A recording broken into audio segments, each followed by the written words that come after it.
안녕하세요. 예수의 이름으로 문안드립니다. 버지니아 애난델에 위치한 메시아 장로교회 방송 선교부에서 한세영 목사님의 설교 내용을 선교용으로 제작한 것입니다. 설교를 들으시고 예수 그리스도에 대해 알기를 원하시거나 예수를 믿고 신앙생활 하시기를 원하시는 분은 교회 전화 703-941-4447로 연락해 주시면 성심성의껏 도와드리겠습니다. 할렐루야. 4월 첫째 주일이 되었습니다. 4월 달은 부활의 달로 정했는데요. 여러분의 삶 속에 부활의 역사가 일어나게 되기를 주의 이름으로 축원합니다. 부활이라는 말은 정말로 듣기만 해도 흥분이 되는 말이죠. 특히 그 부활의 실체와 능력을 잘 안다면 그것이 너무나도 큰 힘이 되고 소망이 되는 것을 볼 수가 있습니다. 만약에 기독교 신앙의 부활이 없다면 어떻게 되었을까요? 기독교 신앙의 부활이 없다면 기독교 신앙 자체가 있을 수가 없는 것이죠. 이에 불란서의 철학자 파스칼은 이런 말을 했습니다. 제자들이 예수의 부활을 거짓으로 만들어냈다고 가정해보자. 그중 한 명이라도 도중에 마음을 바꿨다면 지금의 기독교는 없었을 것이다. 그러나 그 모든 제자들을 비롯한 성도들은 순교를 당하면서까지, 목숨을 내어놓으면서까지 자신의 진실성을 보였다.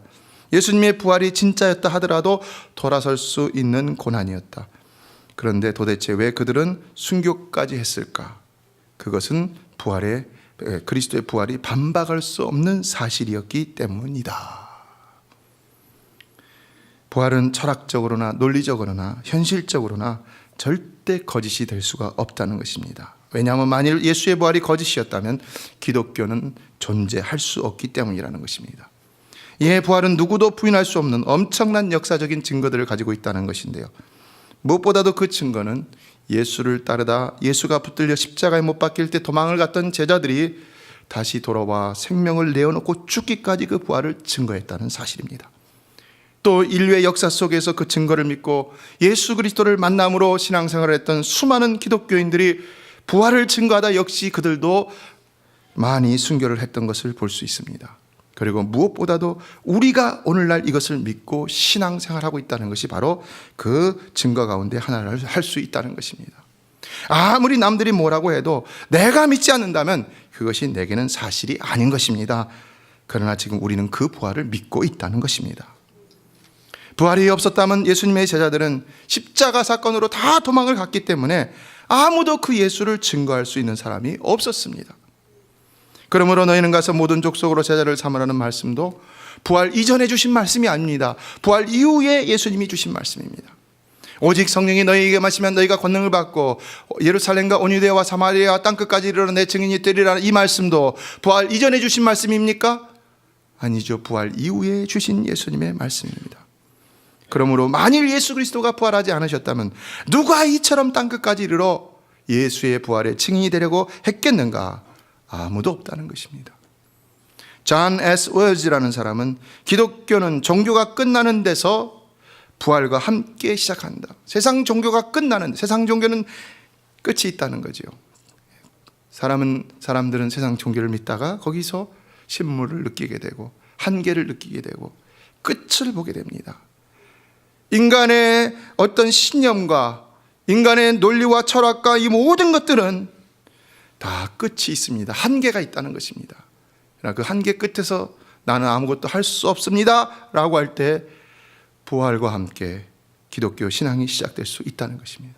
이에 부활 신앙은 기독교 신앙의 아펜덱스가 아니라는 것입니다. 기독교 신앙의 부록이 아니라는 것입니다. 그것이 바로 기독교 신앙이다라는 말이 있습니다. 부활은 그 자체가 기독교 신앙의 전부라고 해도 과언이 아니라는 것입니다. 부활이란 말은 세상에도 존재합니다. 부활의 사전적인 정의를 찾아보면 첫째는 죽었다가 다시 살아나는 것이고 둘째는 쇠퇴하거나 폐지하는 것이 다시 성하게 되는 것입니다. 이에 부활은 없었던 것이 새롭게 생겨나는 것이 아니라 있었다가 없어졌던 것이 다시 생겨나는 것을 부활이라고 말합니다. 사람들은 이 말을 문화나 제도나 혹은 사람에게 적용해서 표현할 때가 있는 것을 볼 수 있는데요. 그래서 무슨 문화가 부활했다, 제도가 부활했다, 어떤 사람이 부활했다 이런 말을 쓸 때가 있습니다. 그러나 예수의 부활은 다르다는 것입니다. 예수의 부활을 말할 때 사용하는 부활의 개념과 세상에서 사용하는 부활의 개념은 다르다는 것입니다. 예수의 부활은 세상에서 말하는 부활과는 본질적으로 그 개념 자체가 차원이 다르다는 것을 알 수가 있는데요. 왜 그렇겠습니까? 그것은 바로 예수의 부활은 영원한 부활이기 때문인 줄로 믿습니다. 영어에서의 부활을 가리키는 단어는 resurrection입니다. 이것은 다시 일어남, rise again이라는 뜻을 가지고 있는 헬라어의 아나스타시스라는 단어를 번역한 것인데요. 그러나 예수 그리스도의 부활에 관해서는 그냥 resurrection이라고 안 하고 the resurrection이라고 하면서 정관사를 앞에 붙이고 있는 것을 볼 수 있습니다. 예수 그리스도의 부활은 그냥 resurrection과 다르다는 것입니다. 세상이 말하는 부활과 다르다는 것입니다. 의미가 다릅니다. 실제가 다릅니다. 예수의 부활은 영원한 부활이기 때문인 것입니다. 세상에서도 죽었다가 다시 살아났다고 하는 사람들이 있다는 소문을 들어보았습니다. 그러나 그들 가운데 누구도 아직까지 살아있다는 이야기는 들어본 적이 없습니다. 그러나 예수는 지금도 살아계시다는 사실입니다. 예수의 부활은 영원한 부활이요 영원한 생명이었던 것입니다. 그러므로 예수는 오늘도 죽지 않고 살아서 우리 가운데 역사하시고 계시는 줄로 믿습니다. 예, 저는 4월의 부활달을 맞이하여서 오늘 소위 부활장이라 불리는 고린도전서 15장을 가지고 한 달에 걸쳐 여러분과 살펴보며 은혜를 나누기를 원합니다. 성도 여러분, 이 예수의 영원한 부활이 반드시 여러분의 부활이 되심을 믿으실 수 있는 한 달이 되기를 주의 이름으로 축원합니다. 예, 먼저 오늘 본문은 기독교 핵심이 무엇이냐? 그것은 부활이라 라는 것을 역사적 확실성을 가지고 증거하고 있는데요. 1절로 2절을 읽어보겠습니다. 시작. 형제들아, 내가 너에게 전한 복음을 너에게 알게 하노니 이는 너희가 받은 것이요 또 그 가운데 선 것이라. 너희가 만일 내가 전한 그 말을 굳게 지키고 헛되이 믿지 아니하였으면 그로 말미암아 구원을 받으리라. 3절 이하를 보면 1절에서 말하는 복음은 그리스도의 죽음과 부활의 복음이라는 사실을 알 수가 있습니다. 그런데 이것이 곧 그리스도인들의 신앙이라는 것이고 또 이것을 굳게 지키고 헛되이 믿지 않아야 구원을 받는다는 것이 바로 1절로 2절의 말씀이라는 것입니다. 오늘날 우리는 알아야 합니다. 복음이라 하면 복된 소식이라고 해서 그냥 복을 가져다 주는 소식쯤으로 생각하는데, 그러나 복음의 핵심은 무엇이냐? 바로 예수 그리스도의 죽으심과 부활에 있다는 것입니다. 다시 말해 예수께서 우리를 위해 대신 죽으시고 부활하셨다는 사실이 곧 복음이라는 것입니다. 예, 오늘날 성도들에게 가장 크고 확실한 복은 무엇이고 또 우리가 가장 감사해야 될 복, 가장 만족해야 될 복은 뭐냐? 바로 이 죽으심과 부활을 통한 구원의 축복이라는 사실입니다. 예수 믿으면 죄 사함 받고 우리도 마지막 날에 부활하게 될 줄로 믿습니다. 예수께서 십자가에서 우리의 죄를 대신해서 죽으시고 예수께서 그 죽음 가운데서 우리를 위하여서 다시 부활하셨기 때문인 것입니다. 그의 누구든지 그것을 믿으면 우리도 영원한 생명에 이르게 되는 줄로 믿습니다. 그러므로 예수님은 말씀했습니다. 아무든지 나를 따라오려거든 자기를 부인하고 자기 십자가를 지고 나를 좇을 것이라. 무릇 자기 목숨을 보존하고자 하는 자는 잃을 것이요 잃는 자는 살리리라. 그러므로 신앙생활은 죽기 위해서 하는 것이고, 그러면 하나님이 다시 살려주는 것이 진정한 신앙생활의 결과라는 것입니다. 따라서 신앙생활의 궁극적인 목적은 십자가를 통한 부활과 영생이 되어야 하는 것입니다. 예, 오늘 보면 3절로 4절은 다시 말합니다. 다 같이 읽어보겠습니다. 시작. 내가 받은 것을 먼저 너에게 전하였노니 이는 성경대로 그리스도께서 우리 죄를 위하여 죽으시고 장사 지낸 바 되셨다가 성경대로 사흘 만에 다시 살아나사. 왜 예수 그리스도의 죽으심과 부활이 확실한 복음이라는 것입니까? 왜 이것이 구원을 주는 복음이라는 것입니까? 그것은 바로 그 죽으심과 부활이 성경대로 일어난 사건이기 때문이라는 것입니다. 성경은 전부 다 구원의 언약으로 되어 있습니다. 구원의 약속으로 되어 있다는 것입니다. 이에 예수님의 죽으심은 어느 날 갑자기 일어난 사건이 아니라 이미 수천 년 전부터 하나님께서 혹은 선지자를 통해서 성경 곳곳에서 약속하시고 예언하셨던 구원의 하나님의 언약이었다는 것입니다. 그래서 구약 성경을 보면은 하나님께서 이 복음의 핵심인 메시아의 대속적인 죽음과 부활에 대해서 수천 년이 흐르는 동안 직접 나타나셔서 혹은 말씀으로 사건으로 선지자를 통해서 예언을 하게 하셨던 것을 볼 수가 있는데요. 이러한 일들이 한꺼번에 놀랍게도 예수 그리스도라는 2000년 전에 이 땅에 오신 그분에게서 일어났다는 사실입니다. 그러므로 예수님은 바로 하나님께서 인류의 구원을 위하여 보내주시겠다고 약속하셨던 그 구원자요 메시아인 것입니다. 그렇다면 예수님의 십자가는 너무나 많은 사람들이 그 십자가를 지는 것을 보고 목격한 역사의 기록이 있어서 우리가 잘 알 수 있지만 예수님의 부활을 본 사람은 누구인가? 누가 그 부활을 증명할 수 있다는 것인가? 죽었다가 사람이 다시 살아났는데 그리고 영원히 죽지 않았다는 것인데 그걸 누가 증명할 수 있는가? 이에 5절로 8절은 정확하게 그 증거를 얘기하고 있습니다. 다 같이 읽어보겠습니다. 시작. 게바에게 보이시고 후에 12 제자에게와 그 후에 500여 형제에게 일시에 보이셨나니 그 중에 지금까지 대다수는 살아있고 어떤 사람은 잠들었으며 그 후에 야고보에게 보이셨으며 그 후에 모든 사도에게와 맨 나중에 난삭되지 못하여 난 자 같은 내게도 보이셨느니라. 부활을 증명할 수 있는 사람은 부활하신 예수님을 만난 사람들이라는 것인데요. 자, 그러면 부활하신 예수님을 만난 사람들이 얼마나 된다는 것입니까? 많다는 것입니까? 적다는 것입니까? 아주 많다는 것입니다.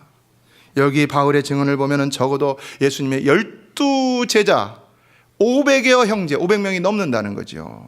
그리고 야고보와 바울 자신에게도 보이셨다라고 했습니다. 그러므로 이것을 다 계산해 보면 at the least 514명 이상이 부활하신 예수님을 만났다는 증거를 하고 있다는 것입니다. 게다가 이 가운데 대다수는 바울이 지금 이 글을 쓰고 있는 순간에도 살아있었다, 거짓말할 수 있습니까? 없습니까? 거짓말할 수 없다는 거죠. 그렇다면 이보다 더 확실한 증거가 있을까요? 없는 것이죠. 그래서 부활하신 예수님을 만난 예수님의 제자들은 이 부활의 소망을 가지고 생명까지도 아낌없이 내놓으며 그 부활의 예수를 전하다가 순교를 당하였다는 사실입니다. 역사적인 사실입니다. 이처럼 부활하신 예수님을 만난 경험은 단순한 주관적인 환상이 아니라 객관적인 현실이었던 것입니다. 예수님은 누가복음 24장 39절 이하에서 또 요한복음 20장 27절에서 자신의 몸을 직접 만져보라고 그랬습니다. 환상이면 만져볼 수 있습니까? 영이면 만져볼 수 있습니까? 아니요, 육신으로 부활하셨기 때문에 만져볼 수 있었던 것이지요. 그리고 그 후에는 구운 생선 한 토막을 제자들 앞에서 직접 잡수셨다고 그랬습니다. 귀신이 먹은 겁니까? 아니잖아요. 예수님이 직접 육체로 부활하셔서 그 식사를 하셨다는 것입니다. 예수님의 부활은 결코 환상이 아니었다는 것입니다. 그의 부활은 적어도 514명이 직접 육체로 체험한 역사적 사실이었던 것입니다.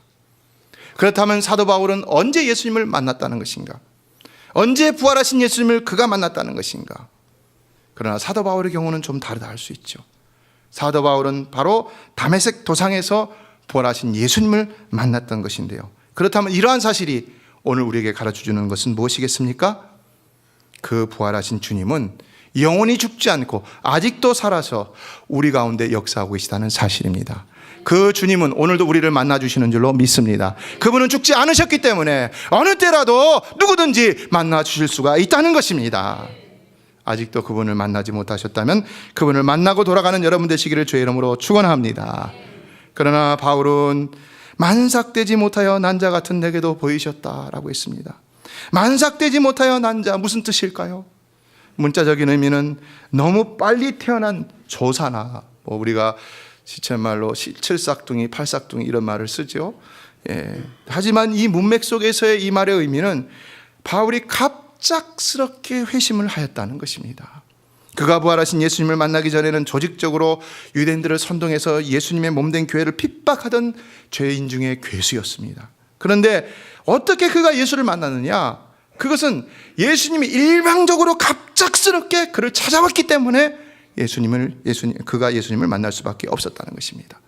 그는 예측하지도 않았고 기대하지도 않았습니다. 그런데 이해할 수 없는 그 일이 기적과 같이 그에게 suddenly 갑작스럽게 일어났다는 것입니다.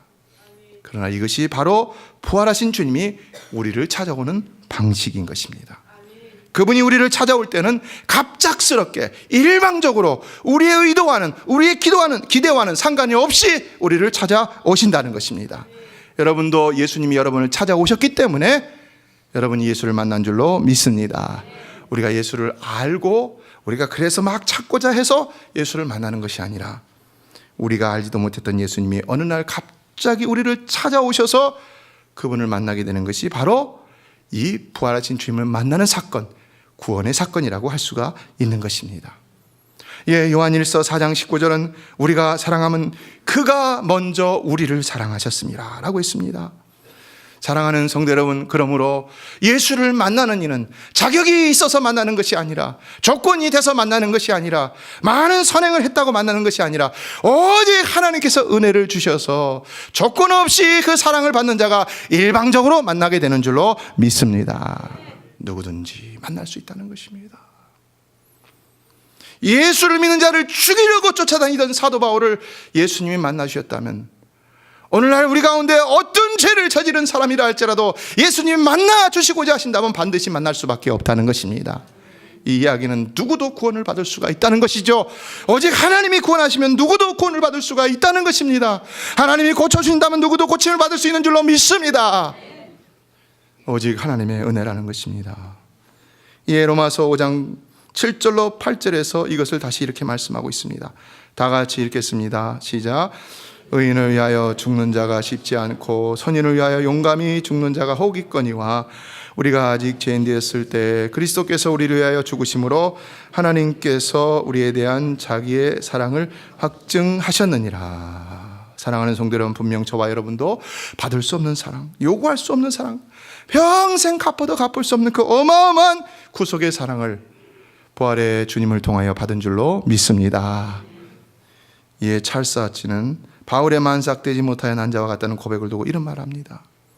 이와 같이 공로 없이 얻은 과분한 은혜가 바울 자신을 겸손하게 표현할 수 없도록 하였을 것이다. 그는 자신의 무가치함을 언급하지 않고서는 그리스도에 의해 자신에게 수여된 명예를 결코 생각할 수 없었다. 성도 여러분, 우리도 조건 없이 일방적으로 찾아오신 그 부활의 주님, 그 은혜를 깨달을 수 있다면 늘 겸손한 마음으로 신앙생활해야 할 줄로 믿습니다. 한때 세계 제1의 철강왕이었던 카네기는 구원의 그 놀라운 은혜를 깨닫고는 이런 말을 했습니다. 빚은 다 갚을 수 있다. 왜냐하면 돈이 많으니까요. 그러나 구원받은 은혜는 영원히 갚지 못한다. 아무리 돈으로 갚아도 갚을 수 없다는 것이지요. 무엇으로도 갚을 수 없다는 것입니다. 뿔이라는 유명한 소설을 쓴 알렉스 헤일이라는 작가는 사무실에 가면은 거북이가 높은 담에 올라간 그림을 벽에다 걸어놓고는 항상 그 은혜를 기억했다고 하는데요. 사람들이 그래서 왜 저 이상한 그림을 저기다 걸어놓습니까? 라고 물으면 이렇게 대답했다는 것입니다. 나는 거북이 같은 존재인데 그런 내가 저렇게 높은 담장에 올라갔습니다. 저것은 내 능력으로 올라간 것이 아니라 오직 하나님의 은혜로 올라간 것입니다. 이에 나는 이것을 언제나 기억하기 위해서 그 그림을 저렇게 걸어놓고 있는 것입니다. 여러분, 우리는 우리가 어떤 존재인지를 잊어서는 아니 될 줄로 믿습니다. 우리는 거북이만도 못한 존재인 것이죠. 이벌레만도 못한 우리들, 벌레만도 못한 우리들이라고 했죠. 그런 우리가 감히 이 자리에서 예배하고 감히 저 영원한 천국을 소망하며 신앙생활하고 있다는 것입니다. 얼마나 놀라운 일입니까? 예수님의 부활은 우리에게 갚을 수 없는 놀라운 은혜를 가져다 주신 것입니다. 그러므로 사도 바울은 급기야 이런 고백을 하고 있습니다. 10절을 다 같이 읽겠습니다. 시작. 그러나 내가 하나 된 것은 하나님의 은혜로 된 것이니 내게 주신 그의 은혜가 헛되지 아니하여 내가 모든 사도보다 더 많이 수고하였으나 내가 한 것이 아니요 오직 나와 함께 하신 하나님의 은혜로라. 사랑하는 성도 여러분, 하나님은 우리에게 구원의 은혜만 베푸시는 것이 아니라 모든 모든 삶에서 모든 일에 다 은혜를 베푸시는 줄로 믿습니다. 우리가 열심을 가지고 찬양대를 하고 찬양팀을 하고 기도를 하고 봉사를 하고 헌신을 한다 할지라도 그것이 내 의지가 아니라 오직 하나님의 은혜라는 사실을 우리는 믿고 인정하고 고백할 수 있어야 한다는 것입니다. 오늘 본문을 보면은 이 한 절 속에서 사도 바울은 무려 3번이나 하나님의 은혜라는 말을 반복하고 있는데요. 그렇다면은 이 의미가 무엇이겠습니까? 그것은 하나님의 은혜는 우리의 모든 삶 전반에 걸쳐 완벽하게 우리를 인도하고 있다는 것입니다. 바울은 지금 그것을 고백하고 있는 것입니다. 그러나 바울이 이와 같은 고백을 할 수 있었던 까닭은 바로 그가 부활하신 주님을 만났기 때문이라는 것입니다. 이처럼 인류의 역사 속에서 부활하신 주님은 또한 그 역사 속에서 살아가는 그의 택한 백성들을 계속해서 만나주시며 놀라운 은혜를 베푸신다는 사실을 우리는 기억해야 하는 것입니다. 이 시간에도 그 은혜가 충만하시기를 주의 이름으로 축원합니다. 우리의 삶은 오직 하나님의 은혜가 주도하는 삶인 줄로 믿습니다. 그러므로 이것을 믿고 감사하며 믿음으로 늘 승리하는 삶을 사는 여러분 되시길 주의 이름으로 축원합니다. 그러므로 어떤 죽을 병 가운데서도 염려하지 마시길 바랍니다. 여러분 반드시 하나님의 은혜면 어떤 일도 일어날 수 있는 줄로 믿습니다. 이에 오늘 본문 12절은 이렇게 말합니다. 마지막으로 읽어보겠습니다. 시작. 그리스도께서 죽은 자 가운데서 다시 살아나셨다 전파되었거늘 너희 중에서 어떤 사람들은 어찌하여 죽은 자 가운데서 부활이 없다 하느냐. 그러므로 하나님의 은혜를 받은 자라면 반드시 부활의 주님을 만나고 그분과 함께하는 새 생명의 역사를 날마다 체험하며 살아가야 하는 것입니다. 십자가에 못 박히신 주님, 그래서 옆구리에 창자욱이 나고 양손과 양발에는 못자욱이 나고 머리에는 가시면류관이 박혔던 자욱이 남아있지만 그러나 그 생명은 다시 살아 영원히 우리 가운데 역사하고 계시다는 사실을 우리는 결코 잊어서는 안 되는 것입니다. 이 부활의 주님이 오늘 여러분의 삶 속에서도 주인이 되시기를 주의 이름으로 축원합니다. 그분께 여러분의 자리를 내어드리시기를 바랍니다. 여러분의 연약한 손과 빈궁한 살림을 여러분의 손에 붙들고 계지 마시고 그 부활의 주님께 내어놓으시기를 주의 이름으로 축원합니다. 그럼 반드시 부활의 역사를 체험하게 될 줄로 믿습니다. 기독교 신앙은 이와 같은 부활의 신앙인 것입니다. 남북전쟁이 일어났을 때 러셀 콘웰이라는 대령이 있었습니다. 그는 전쟁에서 후퇴하다가 그만 자기가 가지고 있던 이 지휘관이 가지고 있는 칼이 있죠. 이거는 마치 지휘봉과 같은 것인데요. 이거를 그냥 막사에다 두고 후퇴를 해버린 겁니다. 근데 그게 잊어버린 걸 알게 되면 사람들이 그 사람은 굉장히 큰 수치잖아요. 그래서 누군가를 시켜서 그 칼을 가져오도록 했다고 합니다. 그 소년을 시켰는데 그 소년의 이름은 조니 링이라는 사람인데요. 이 소년은 목숨을 걸고 적진에 들어가서 그 칼을 가져왔습니다. 그런데 여러분 멀쩡하게 올 수가 없겠죠. 오는 도중에 총에 맞아갖고는 막 피를 철철 흘리면서 온 겁니다. 그리고는 그 칼을 대령에게 바쳤는데 마지막 순간에 이런 말을 했다는 것입니다. 대령님, 저는 죽음을 두려워하지 않습니다. 왜냐하면 부활하신 예수님께서 나와 함께 하심을 믿기 때문입니다. 예수님은 나의 친구이기 때문에 나를 부활시켜 줄 것을 내가 믿습니다. 나는 죽음을 두려워하지 않습니다. 죽어가면서 그 말을 했다는 것입니다. 여러분, 우리는 반드시 죽어도 다시 살게 될 줄로 믿습니다. 그리고 우리가 죽으면 부활의 역사가 일어날 줄로 믿습니다. 그는 다시 살아나지 못했지만 그러나 놀라운 역사가 일어났습니다. 그때 무신론자였던 이 러셀 콘웰 대령이 이 소년을 통해서 엄청난 변화의 역사를 체험하기 시작했다는 것입니다. 자기 때문에 죽어가면서도 부활할 것을 믿음으로 죽음도 두려워하지 않았고 누구도 또 원망하지 않은 그 소년을 보면서 그 어린 소년의 시신 앞에 무릎을 꿇고 이렇게 하나님 앞에 기도하기 시작했다는 것입니다. 오 주여, 이 어린 소년 앞에서 나는 어떻게 하면 좋겠습니까? 나 때문에 죽었는데 알지도 못했던 막연하게 생각했던 상식적인 그 하나님 앞에 이 객관적인 하나님이 나의 하나님으로 주관적인 하나님으로 받아들여지면서 오 주여, 나는 이 어린아이가 믿던 예수님을 위해서 제 일생을 바치겠습니다. 그리고는 그는 예수님을 알기 위해 신학교에 들어갔다는 것입니다. 그래서 신학을 공부했고 그 다음에는 자기 전 재산을 팔아갖고 신학교를 건립했는데 그 학교가 미국에서도 유명한 저 매사추세츠의 고든 코넬이라는 신학교입니다. 지금도 있습니다. 그리고 여러분이 잘 아시는 템플 대학을 이분이 세웠다는 것입니다. 이러한 신학교와 학교를 통해 얼마나 많은 사람들이 예수의 부활을 증거하는 삶을 살았겠습니까?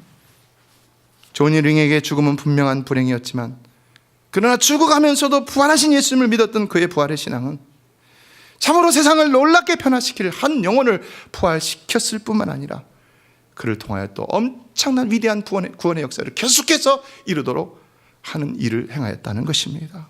여러분, 우리도 부활의 신앙으로 살아가고자 할 때만이 놀라운 역사가 일어나게 될 줄로 믿습니다. 그러나 우리가 부활을 믿는다면 우리는 이처럼 살려고 하기보다는 죽고자 하는 사람들이 되어야 한다는 것입니다. 한 영혼을 위해 죽고자 하며 교회를 위해 죽고자 하며 예수를 위해 하나님 나라를 위해 죽고자 하는 사람들이 되어야 한다는 것입니다. 왜냐? 부활은 죽지 않으면 절대로 일어날 수 있는 일이 아니기 때문입니다. 그래서 우리는 날마다 부활을 경험하기 위해서 죽어야 하는 것입니다. 이에 사도 바울은 본문 31절에서 말합니다. 다 같이 읽겠습니다. 시작. 형제들아, 내가 그리스도 예수 우리 주 안에서 가진 바 너희에 대한 나의 자랑을 두고 단언하니 나는 날마다 죽노라. 사랑하는 성도 여러분, 저도 날마다 죽고 여러분도 날마다 죽게 되기를 주의 이름으로 축원합니다. 그러면 하나님이 다시 살리시는 역사를 체험하게 될 줄로 믿습니다. 하나님의 부활의 기적은, 예수의 부활의 기적은 살려고 할 때 일어나는 것이 아니라 죽으려고 할 때 일어나는 것입니다. 그럼 우리는 영원히 살게 되는 것입니다. 그 옛날에 우리 조국의 독립운동가로 이름을 남겼던 월남 이상재 선생님이 있는데 그분은 장로님이셨습니다. 그런데 한 번은 일본 기자가 이런 질문을 했다는 것입니다. 간디는 평소에 100세를 산다고 했고 또 누구는 몇 세를 산다고 했는데 선생님은 도대체 몇 년이나 사실 작정입니까? 건방지죠 좀. 그렇죠? 그러니까 이 장로님이 있다가 기자를 물끄러미 바라보시고는 이런 말씀하셨다는 겁니다. 사람이 한 번 났으면 영원히 살지 죽기는 왜 죽어? 믿으십니까? 우리 죽지 않습니다. 죽지 않습니다. 그래서 그는 죽기를 두려워하지 않고 나라와 민족을 위해서, 교회와 성도들을 위해서 죽음의 길로 뛰어들어가 희생과 헌신을 당함으로 놀라운 역사를 이루게 되었다는 것입니다. 그리스도를 본받아라는 유명한 책을 쓴 토마스 아켄피스는 이런 말을 했습니다. 죽음을 피하기보다 죄를 삼가는 것이 더 낫다. 여러분, 우리가 그리스도의 몸된 교회를 위하여 죽어야 할 자리에서 죽음을 피한다면 어떻게 되는 것입니까?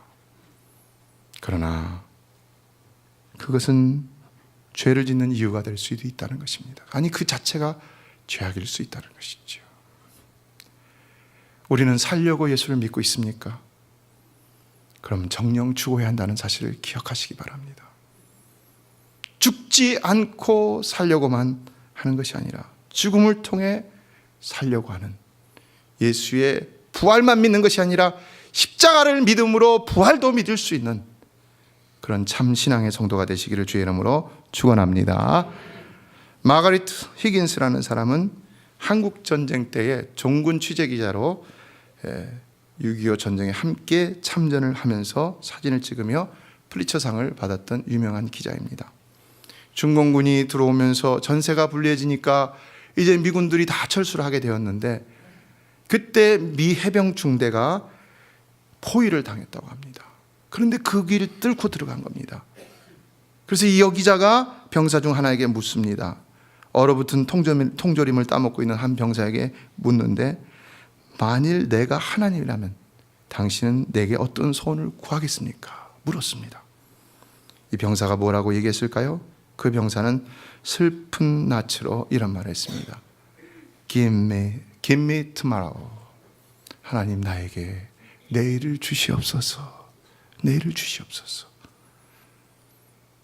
세상에 가장 슬픈 것이 무엇입니까? 내일이 없다는 것입니다.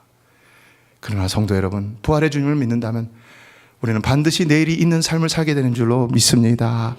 내일이 있습니다. 내일이 있습니다. 부활의 주님을 믿으시기를 바랍니다. 믿으시기 바랍니다.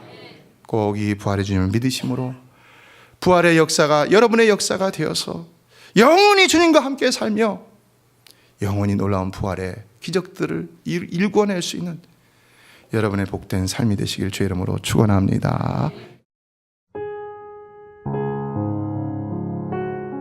메시아 장로교회는 애난데일 236 리틀리버 턴파이크 선상에 있으며 주소는 4313 마크햄 스트리트 애난데일 버지니아 22003입니다. 성경은 주 예수를 믿어라 그리하면 너와 내 집이 구원을 얻으리라 하셨습니다. 이 CD를 들으시는 분께서 예수를 믿지 않으셨다면 꼭 예수를 믿고 죄악된 세상에서 구원을 받을 수 있도록 기도하겠습니다.